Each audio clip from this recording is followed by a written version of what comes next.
Hayo madai ya Rwanda huko kwenye Conseil ya ONU, Conseil de Sécurité, anachokisema Rwanda hapo, kama wewe ni mdadisi mzuri Thompson, kama wewe ni mdadisi mzuri, unapomwona mtu yuko anasoma lisala, anasoma discours. Unajua rais wetu Mobutu kuna mara alikuwa anafanya discours 1h30 na wengine wanafanya masaa mawili. Sasa sisi wachambuzi, sina muda wa kuandika yote anayoyasema ndani ya masaa mawili au lisali moja.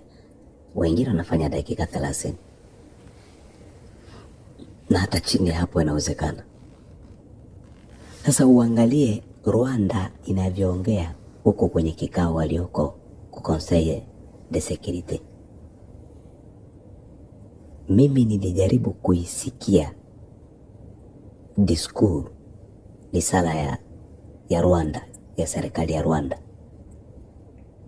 Ni matope, yani unasikia unaona ni matope. Rwanda wamefeli tayari. Katika hili ambalo nitaenda kulichambua, nina habari hapa, nitachambua mambo mawili. Nitakuonesha diskuru yao imelala upande gani walioisoma huku kwenye kikao cha ONU, lakini vile vile nitakwambia kwamba Rwanda ameshafeli na nini ambacho kinaenda kutokea sasa hivi. Trump yuko njiani kuelekea Kongo. Naomba tuniache na yachambua haya mawili. Diskuru ya Rwanda inasema hivi ku Conseil de Sécurité, ya kwamba, nakwambia sitakwambia maneno yote Thompson, nifuate tu taratibu. Sitakwambia maneno yote, naenda kuangalia mambo makuu yaliyokaa ndani ya risala lao. Diskuru amesema hivi kwamba Kongo iko nashindwa kutoa haki sawa kwa raia wake, haswa wanaoonewa mingi ni raia wake wa asili ya Rwanda. Wale Watusi wanaonewa sana. Amegusia walienda kupigwa, walikuwa bombarde, watu karibia ngapi wakafariki,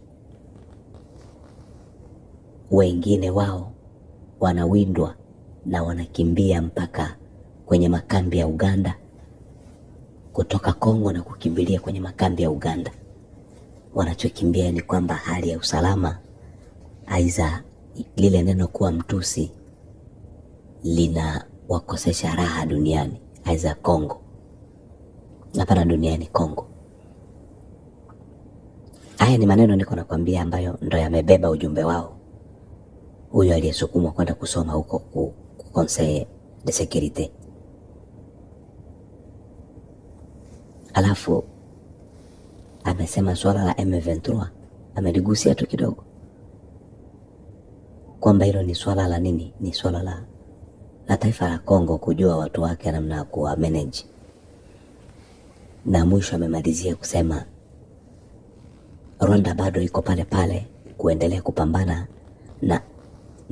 na RDF, lile jeshi lililokimbilia Rwanda, wale watu waliozaniwa kwamba walitekeleza mauaji ya kimbari 94 kipindi ya genocide Rwanda, wale waliokimbilia Kongo. Anasema kwamba mpaka hivi Rwanda itaendelea, haitaacha, hawatanyamaza.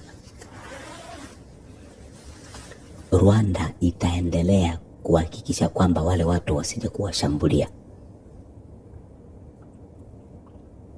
Sasa katika mambo yote aliyoyaongea, habari ya Watusi kuonewa Kongo imechukua muda mrefu. na ndiko kulikuwa maneno yao. Yaani hao jamaa wao shida yao, Rwanda anatetea kabila la Watusi walioko Kongo. Lakini je, Wakongo hawapo sehemu nyingine wanaishi? Tuna hawa Wabembe wapo Zambia, wengine wao wapo Kongo Brazza. Tuna hawa Waluba wapo Zambia. Tuna hawa Watetela hao, wengine wapo Tanzania na maeneo penginepo pale duniani. Lakini ni siku gani ulisikia Mkongomani akaanza kwenda kushambulia taifa lingine kwamba haunichungii raia wangu vizuri, kwa hiyo tunafanya vita? Ni vitu ambavyo havina maana. Na kama wanakosa amani kule, Donald Trump amejibu. Kama unaweza kupata kale ka video ka Donald Trump, ninyi ambao mnajua kuedit video zenu huko, unaweza kukachukua ukaongeze hapo, ili wasikilizaji hizo watazamaji wenu wapate kulisikia hili. Donald Trump kuna video yake nimeisikia, nimemfuata. Anasema kwamba if you are not happy in the United States of America, kwamba kama unajisikia unakosa amani hapa Marekani, sema kwamba njia iko wazi, nenda kwenu. Njia iko wazi, nenda kwenu. Na anasema kwamba na utakapokwenda kwenu, ukiamua kurudi, karibu, na ukiona kwamba hautarudi, potelea pote. Hii ndio diskuru ya Trump. Neno moja Trump alilongea, if you are not happy living in the United States of America, kama haujisikii raha kuishi Marekani, kwamba wanakusumbua, wanakukosesha amani, njia iko wazi, nenda kwenu, unapafahamu kwenu. Majuzi wamefukuza mtu wa miaka 35 yupo Marekani, raia wa Colombia. Aliambiwa nenda kwenu. Hawa wanaongea Spanish. Nikajiuliza, hii taarifa nilisoma kwenye CNN. No, CNN. Ndiko nilisoma kwenye magazeti yake yaliyochapishwa. Na muangalia picha mpaka anaona huruma. Mwanaume ameshaishi Marekani miaka 35. Ina maana huyo kama ni uraia, si Marekani ni miaka 5 tu na unapata uraia. Kama ni uraia jamaa alikuwa nao, lakini hivyo alifukuzwa, ameenda kwao Colombia. Sasa sheria ninawaambia lazima ifanye kazi, kwamba mtu yeyote atakayefanya vurugu, kuiletea serikali vurugu, ambaye ni mgeni, afukuzwe ende kwao. Ni haki. Mwenye nchi yake bwana hakuaki na kuuliza nitenda kumuuliza fulani nifanye nini, nikamuulize fulani. Hapana, huyu ni kelele kwenye nchi yako, fukuza. Sasa Rwanda inaenda kusoma mambo kama hayo kukonseye ya security ya ONU. Kama watu wanakosa amani kwao, wanapajua waende kwao, wataenda kuishi na amani kwao. Je, wao ndio RDF?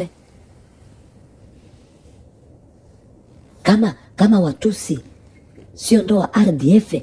RDF ndo wanamtafuta na serikali ya Rwanda wamshughulikie kwa yale aliyoyafanya, kwa mauaji walioyafanya. Lakini hawa wengine Watusi hawakufanya mauaji yoyote yale. Kwa hiyo wakienda kwao wanapokelewa kwa shangwe, mlango uko wazi, na kama ni gari waseme wapewe waende kwao. Wasikuwe nana mpaka kukonseye the security kwenda kusema kwamba watu wetu Rwanda, haswa kabila la Watusi, wanaonewa sana, wengine wako wanaenda kupigwa mabomu, wanakufa watu kadhaa, na wengine wamekimbilia kwenye makambi ya Uganda. Kwa nini wakimbie makambi ya Uganda? Njia iko wazi kwao, kuna usalama kwao, kuna usalama, waende. Bora hata wakimbizi wa Kikongo walioko Tanzania wanaulizwa kwa nini hamtarudi kwenu, wanasema hakuna amani. Ndiyo. Sasa hao wengine wanasubiri nini? Kwa hiyo diskuru mzima ya hawa watu ilijaa neno moja tu, kuonewa kwa Watusi walioko Kongo. Wenzao wanaongea mambo ya utu uzima, wao pointi yao wanaenda kusema kuonewa kwa. Je, kuonewa kwa hao ndio imekufanya uingize jeshi lako Rwanda kuingia Kongo? Ngoja nitoke hapo. Pamoja na mbinu zote ambazo Marekani yuko Uganda, Rwanda, Kagame, mbinu zote ambazo wako nataka kujitahidi kufanya, na huyu wakwao, huyu senate wakwao ambaye nilikuangalia majuzi, nilikuwa naongea na mzee wa habari mbichi kuhusiana na huyu wenu ambaye anatoka Kongo kwamba ameleta ripoti. Mbinu zote ambazo wametumia watafikia kufeli. Unajua wasoma Biblia wanasema hivi, eti kuna maandiko yanasema kuna wakati wa kupanda lakini kuna wakati wa kuvuna. Vile vile kuna wakati wa kulia na kuna wakati wa kicheko. Kama mbingu zimesema kwamba huu ndio wakati wa Kongo kucheka, hakuna awezaye kuziwia. Nimekwambia Marekani na ni Trump kujielekeza Kongo sasa. Trump ninayemuongea ni nani? Elon Musk. Elon Musk ndo tajiri wa dunia sasa hivi, na yeye ndo mkono wa kulia wa Donald Trump. Unajua rafiki wao unatokana na nini? Donald Trump ni mfanyabiashara. Sasa Elon Musk ni mfanyabiashara naye wa kabambi sana. Kwa hiyo Donald Trump anajua kwamba nikikaa pembeni na huyu dogo na mimi mfuko wangu utakuwa vizuri. Trump haangalii mshahara wa pale White House, hapana. Ikulu ya Marekani hamna. Ni mfanyabiashara bana. Kwa hiyo nini natokea? Huyu Elon Musk, ukimwona Elon Musk sasa hivi tayari tumemwona Trump. Elon Musk sasa hivi amepata tenda, mzigo umepatikana Kongo tayari.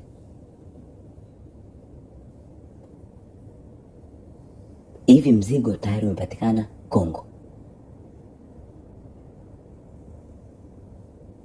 Mzigo tayari umepatikana Kongo.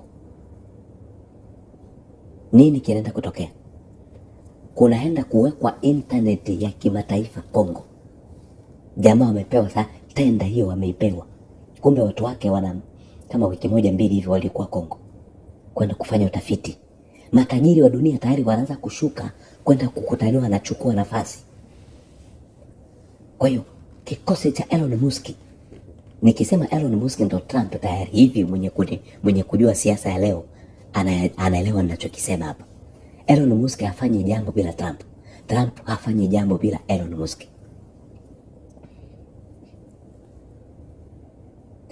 Internet kubwa inaenda kuandaliwa Kongo. Unajua hawa bwana, huyu jamaa ana internet moja ambayo iko ya viwango vya juu. Nini amekifanya? Hivi tunavyoongea yupo iko na satellite, masatelite au moins 4000 satellite au monde. Ndizo yuko nazo 4000 satellite zimekaa chini ya orbit. Kwa hiyo wale watu wale watu wa Kalehe kule ndani, Kalehe kule ndani kule, wapate internet nzuri. Sio tutwenu tutuva internet tu ovyo ovyo, pato tunakuja tunakula hela na nini. Tayari watu biashara vimewiva. Kipindi cha kulia Kongo kimeisha. Hivi tuko kwenye kipindi sasa cha kicheko. Matajiri wanaanza kushuka, wanaanza kumwagika. Kadiri sanction hizi ziko zinamwagika kwa Rwanda, wakati Rwanda anapigwa sanction, sisi huku tunapigwa offers zinaanza kuja. Ni taarifa nzuri ambayo nitaka nikupe kwamba kikosi kinashuka hivi karibuni.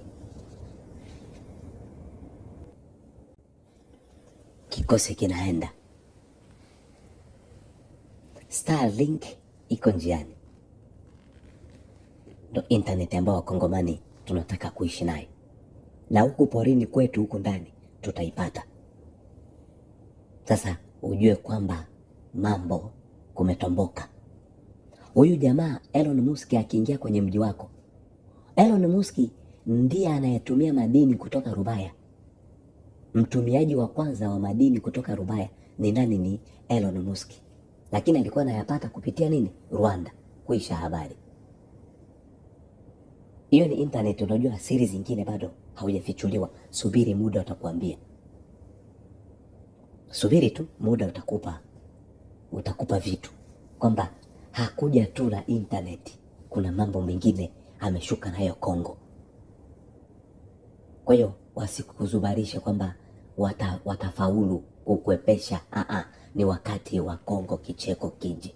Subiri barabara mlizokuwa mnazihitaji zimwagiki, maekole ya kimataifa ishuke Kongo, kila kampuni itatamani iwepo Kongo. Muda umekuja, kumekucha Kongo. Ulikuwa nami mchambuzi wako Eli.